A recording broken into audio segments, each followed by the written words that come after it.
It's knotted in a particular way, but the biblical version says there needs to be at least one blue cord or one blue string inside of it, okay? And that identifies it. You have to remember that the Jews were commanded to eat certain things and not eat certain things, to dress certain ways and not to dress other ways. All of this was just a visual reminder of setting them apart or sanctifying them, a visual announcement or reminder to those around them that these are particular people, these are peculiar people, these are people that God is using for a special mission, because they live in a world where there's all kinds of ways to dress, all kinds of ways to eat, all kinds of ways to worship, all kinds of ways to speak. And he carved them out from all the peoples and said, I want you to be distinctive among all the people. So sometimes when we read the Old Testament, the Hebrew Scriptures, and we read these 613 laws, many times Christians go, well, we're under grace now, not under law.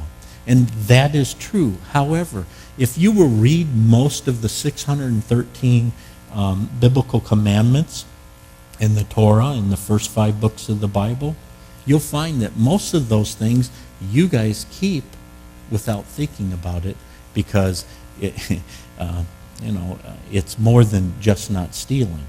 It talks about what happens if one of my animals injures someone else's animals. It talks about how we work out this faith amongst other people and when things happen.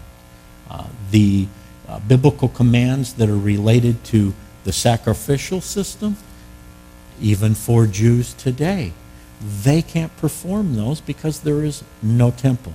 Some are trying to build a third temple, but right now there's not a third temple. So even those, they do not keep per se. But this garment was commanded of God. Now these tassels, or the tzitzit as they would be called in Hebrew, some versions of the New Testament translate this Hebrew word into Greek, and then when you put it into English, it just comes out all quallywhacked. You know what quallywhacked is? I don't either, but that's what happens when you translate things into different languages. And it comes out the hem of his garment. A hem for us is like what's at the bottom of our pants or at the edge of our sleeve. It is folded over and sewn so something won't fray. That is not what's talked about. What this woman touched was his tzitzit, this fringe. Now, why did she do that? Well, the garment that I'm wearing, or the garment that many of you are wearing, the TALLIT for today, has a history. And there's 3 important things to remember about these tassels in particular. They are a mixture of linen and wool, which testified that the people had some connection to the priesthood because of the wool.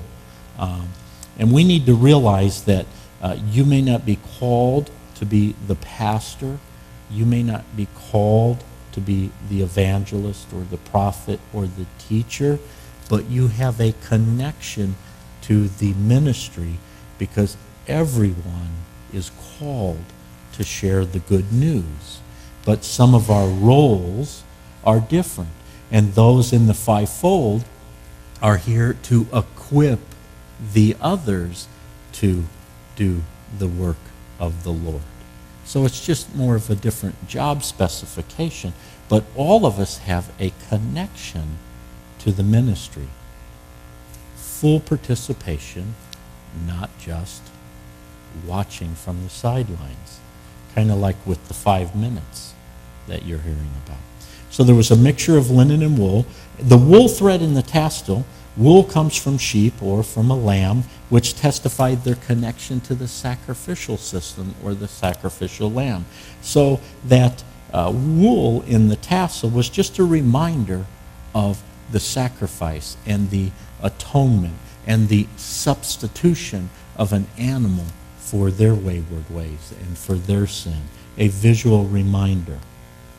The blue thread reminded them of their connection to royalty. We don't have time this morning to talk about the process, the particular snail from the Mediterranean that they're even harvesting today to make this particular blue dye. It's a whole study in and of itself. But not everyone wore blue, because this blue was very expensive to make. This dye did not come easily. So only the most wealthy of the pagan world would have had this royal blue color. But blue is also the color of our sky and the connection, the physical reminder for the ancient people of the residence of God, so to speak, and the heavenlies and the blue. So the blue tassel reminded them of their royal connection and also the biblical commandment to the Torah. Now, Jim, I'm going to need your help for a moment.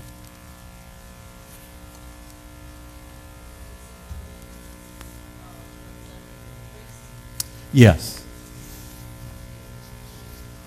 Okay. So, Jim, how about we stand over here somewhere and just hold this up? It'll be a little bit easier for me to do it this way. Now, this is folded in half, but you can see that there are 4 corners to this. And on each corner of this one, there is just the white fringe or tassel or tzitzit. And Jim has many of these available outside in different colors. And what you need to realize is the color isn't important. The actual 4-cornered garment itself isn't important except for what its purpose is. The colors and the designs, those are all to appeal to our personality or a biblical message or a reminder of something, okay? And there is no commandment as to that this has to be a particular color. Whatever it is, it's okay, it's kosher. There is no concern necessarily of whether it has the Torah on it with the Hebrew prayer that is said before you don it. There is no biblical commandment that it needs to have this extra sewn corner piece on here that might have gold or silver or some embroidery. That's not in the Bible. This is basically to keep this from ripping. It's actually practical use, but they made it look pretty. Okay? The whole purpose of the tallit is to hold these, because these are the biblical reminder. So when the people are working and doing things, that they'll be reminded of the commandments of God, and that they will be reminded that they have been set apart, sanctified, made holy for a special purpose for God. So the whole purpose of the tallit is actually just to hold these. And he said, do it with a 4-cornered garment. And this is what the woman touched. So let's look at, what does this mean? And there's 4 of them, but how important is it? Why not 3? Why not 2? Why even worry about it? Well, in biblical times, these 4 corners and these tassels represented certain things. And there's no particular order of the top right corner or the top left corner or bottom or any of that. But these corners, remember.